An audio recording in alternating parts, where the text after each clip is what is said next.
Alright, hello everyone, hello to all my subscribers, hello to everyone that isn't subscribed but should subscribe. Um, it's been a while since I last made one of these videos, like a month or two actually. As you can see if you look around the background, I've since moved back into my parents' house since I last made the last one. Did it to save money. And that's the only reason, and because I was lonely. Still don't have a girlfriend officially. So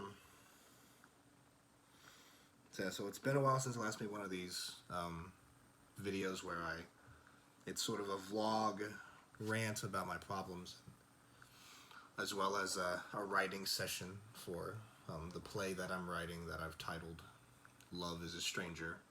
Right now, I suppose the title could change at any point, but I don't see that happening anytime soon. So let's start with how I've been, and I guess all the things that have happened since the last one of these that I made. This would technically be day 3 of the vlog / writing sessions videos. So since the last one of these that I made, I obviously moved back in with my parents. Now I live an hour away from school, so every day I wake up at the freaking ass crack of dawn, drive an hour to university, be there for however long, and then drive an hour back here, and it's not fun. You know, it's one of those things where I wish that teleportation was invented and was reliable and available to the public. That way I could just teleport to school. I wouldn't have to spend hours driving to class every day. So that's happened, and then semester has started. Obviously, I'm technically taking 4 classes, but I'm also sort of taking 5 at the same time because I'm a teaching assistant for a class, which is not a class, but also is a class at the same time. It's like an independent study or whatever. So beyond that, when we get to the dating thing, which is the thing with the girls, who knows how many girls that I've tried talking to on dating apps, and it just didn't work out. Like, they disappeared for like days at a time, and I gave up. Or girls who I didn't like, that I kept getting one-word answers from them. Or, who knows how many more thousands of girls that I've given likes to on these dating apps. And then, but there was one day where I just deleted all the dating apps, and then I probably didn't have any dating apps at all for about a week, and because I finally realized that, I guess it was something that happened to me where I sort of got more and more okay with the fact that I was that I didn't have a girlfriend, and that I was just single once again, which I should say I still am single, and I still don't want to be. Still looking for that special girl. And so, yeah, there was a day I deleted them all. It was about that for a week until I decided to get back.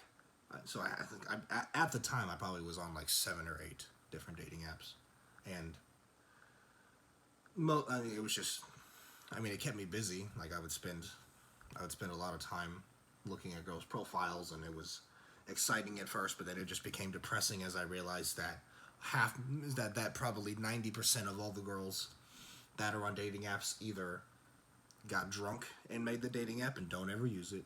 Their friends made it for them and they don't ever use it. They're only on there for hookups, which is stupid. And then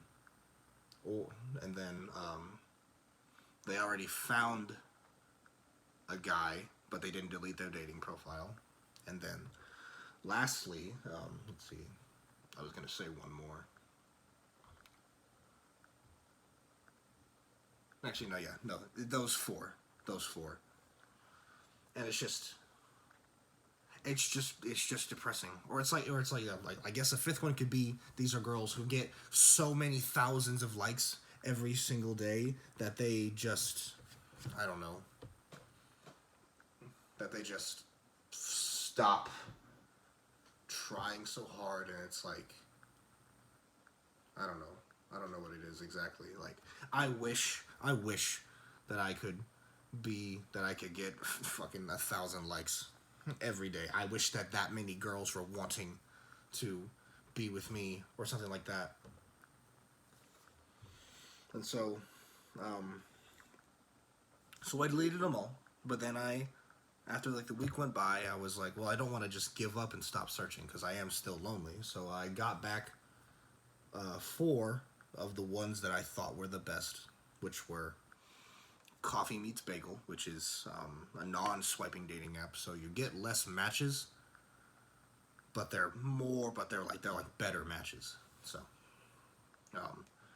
Bumble, which is a swiping app, but I had success on there before. OK Cupid, which I had success on, and then Badoo, which I sort of had success on, and it was one that I just sort of liked. And I like those, so I got those four back, and they worked. Or it did. Okay, I got those four back, and not long after, like maybe a day or two after I had been, back on the dating apps, saw the profile for this girl who put her Snapchat on, and it's so nice whenever girls put their Snapchats on their profiles because it keeps me from having to, like, especially if it's like a dating app where just to message that person you have to pay for it, or you have to watch 1,000 ads.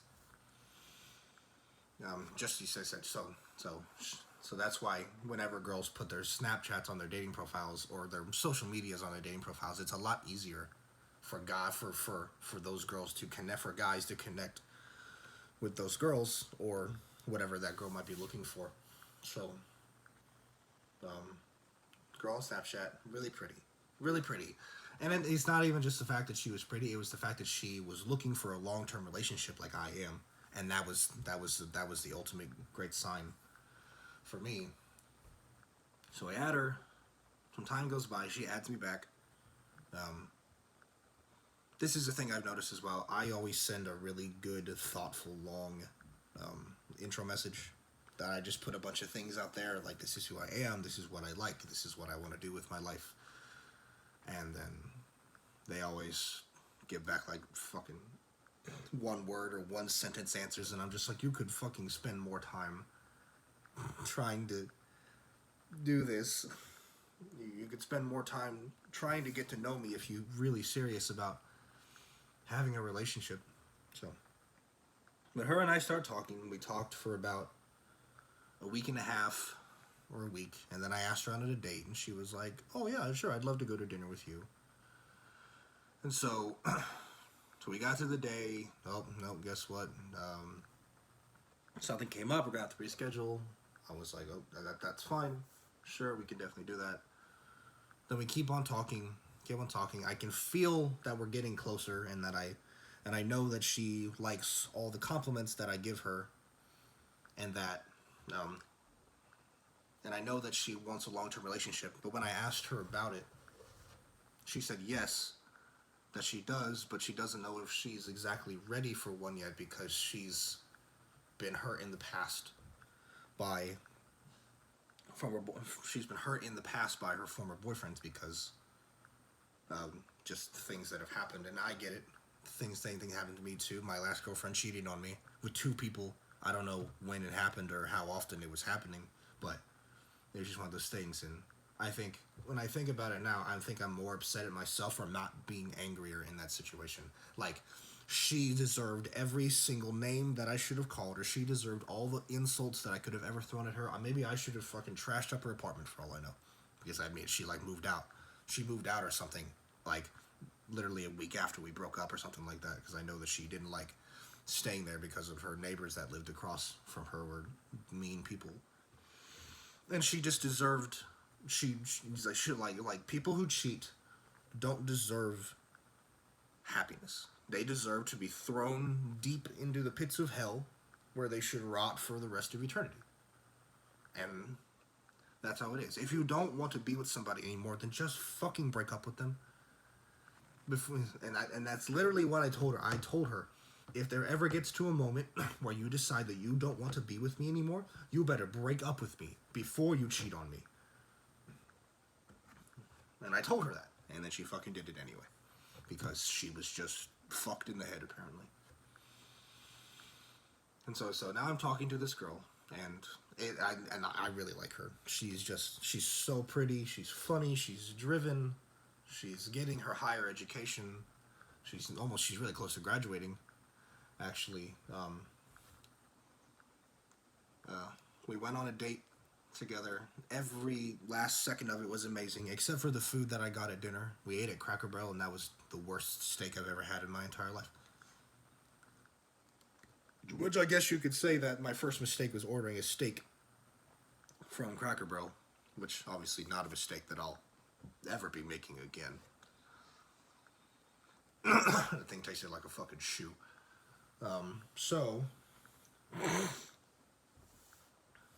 Yep, and so we went out to dinner. Afterward, we got frozen yogurt, and we just held hands and cuddled, and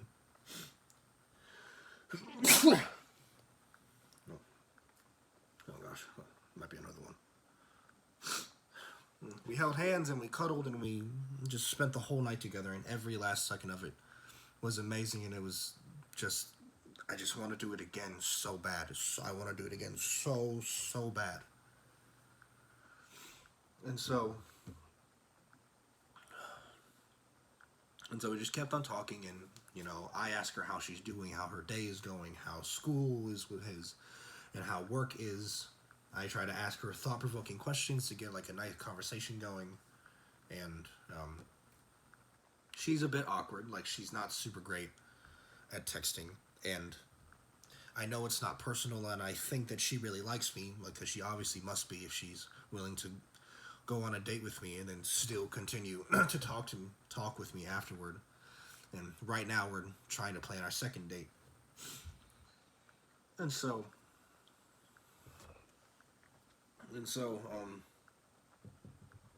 right now we're trying to plan our next date. And she what was I gonna say? Right, so she's a bit awkward, and she's not. She's on the quieter side. Like, she's not like me, where, like, I can talk somebody up for a pretty long time if I'm committed enough to doing it. And she's on the opposite side of that. And she told me, that she was going to be really nervous for our date. And then when we first got to the date, she wasn't very talkative. But as we spent more and more time together, she got really talkative, and I fucking loved it. I loved how much we were able to connect like that for every last second of it, all the way up until we said goodbye, and we had a great kiss at the end, and then it was just, I can't wait to do it again with her. But now, so she's going to school for cosmetology, and she's been telling me all the ins and outs of going to the school for it, and she talks about how so the final thing that they have to do before they graduate is they have to take a state board test, apparently, where they're going to go, like, in front of this panel of a bunch of experts, and they have to do all these things that you're supposed to be able to know how to do if you want to be a cosmetologist. And she said that, like, there's 15 sections or something like that, and each one has a different amount of time, and you get scored on it. And she was like, you get a score, but they don't tell you what your score is until 3 weeks after you've taken the test. But they just tell you if you pass or not before you actually get your final score, which is really fucking weird to me, honestly. But if you graduate, then you graduate. And so she's been telling me all about it. It's really interesting. So, but the thing about it is that they're not allowed to have their phones on them. Like, they're not even allowed to bring their phones into the building whenever they go to take their test. And so, they did a mock version of the test today. Like, it took like, so like she goes, so like going to a tech school is like back when we were still in like it's back when we were still in like elementary school, where you stay in one room with one teacher all day, and you go, like, you have like some breaks here and now, every now and again, like that. Okay. And so so I was really nervous today because we were talking to each other, and then she just disappears. She just completely fucking disappears, like drops off the face of the earth. You know, a few hours go by. I ask her if she's okay. Don't get a reply for like another 2 or 3 hours, and then she tells me, "Oh yeah, we had a mock test today. We had a mock test today, where we did the whole thing, and we weren't allowed to have our phones on us because it's supposed to be like the real thing." And I was like, "That is awesome. How'd you do?" And she was like, "Well, I don't know. She's gonna tell us the scores tomorrow." And I was like, "Yeah, okay." And I told her about how I was worried about her just up and disappearing, because she doesn't really do that. She doesn't disappear for 6 or 7 hours at a time. But she did, and so I was like, yeah, it's great. I was just, I was just like, I was really worried about you. I would just love a heads up next time you do it. And she that if I ask you, if I like say too many things at once or ask her too many things at once, I think she maybe gets a little bit overwhelmed by it, and she won't.